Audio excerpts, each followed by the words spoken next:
नमस्कार दोस्तों, मैं हूं संजीव चौहान और आप सुन रहे हैं टीवी9 न्यूज कास्ट। मैं फिर आया हूं जराइम की दुनिया की एक और हैरान करने वाली कहानी के साथ। 1970 के दशक यानी अब से करीब 45 साल पहले चर्चाओं में रहने वाले किस्से को लेकर। वो किस्सा जिसमें जिक्र होगा पुलिसिया भगत का। जी हाँ, पुलिसिया भगत, क्योंकि जिस बेबाक और दबंग पुलिस अफसर का आज मैं यहाँ जिक्र कर रहा हूँ, उस जमाने में हिंदुस्तान की पुलिस में इस इंसान का रुतबा वाकई बेदाग छवि वाले थानेदार का सा ही था, जिसे लोग उसके असली नाम से नहीं बल्कि भगत जी के नाम से जानते पहचानते थे। बात है सन 1976-77 की। थाना नई मंडी, जिला मुजफ्फरनगर, उत्तर प्रदेश।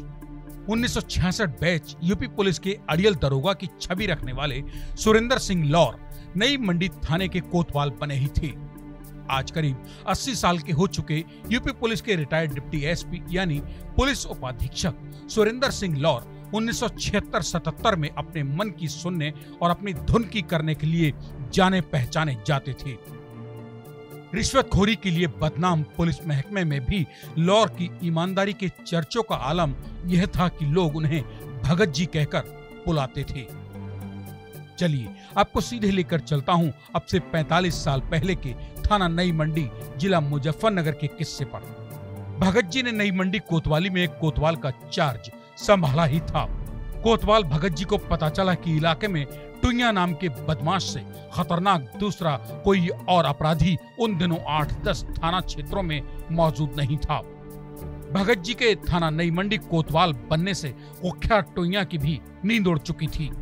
वो जानता था कि कोतवाल भगत से मुकाबला करके पार पाना मौत को बुलावा देने जैसा है, या फिर कुछ कम हुआ तो किसी गांव में नीम के पेड़ पर हजारों गांव वालों की मौजूदगी में उल्टा लटक कर मार खाना, जिससे बदमाशी की दुनिया में मौजूद दबदबा भी खत्म हो जाएगा।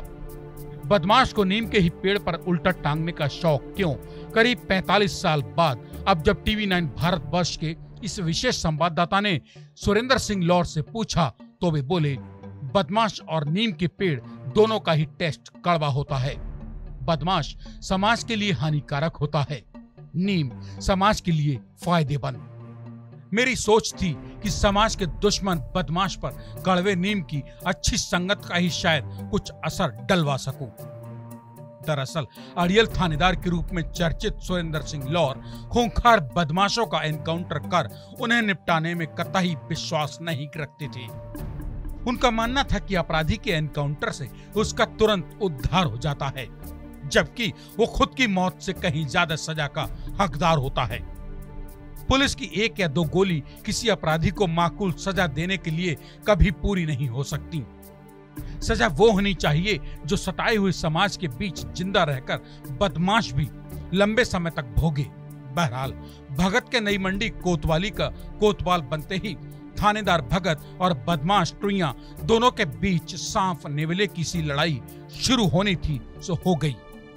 दोनों एक दूसरे को नीचा दिखाने की जुगत तलाशने में जुट गए। पासा पलटा तो दबंग दरोगा सुरेंद्र सिंह लौर के ऊपर बदमाश टुइया एक दिन भारी पड़ गया। नई मंडी थाना क्षेत्र में एक बेहद शरीफ सरकारी शिक्षक की लाश मिल गई। हत्या को अंजाम टुइया ने दिया था। टुइया बदमाश को उम्मीद थी शरीफ शिक्षक की मौत पर गांव वाले बवाल मचाएंगे, जिससे दबंग कोतवाल लौर को रातों रात ट्रांसफर कर दिया जाएगा। मगर हुआ इसके एकदम उल्टा। एक रात दबंग कोतवाल भगत जी टुइया को जिंदा ही दबोच लाई।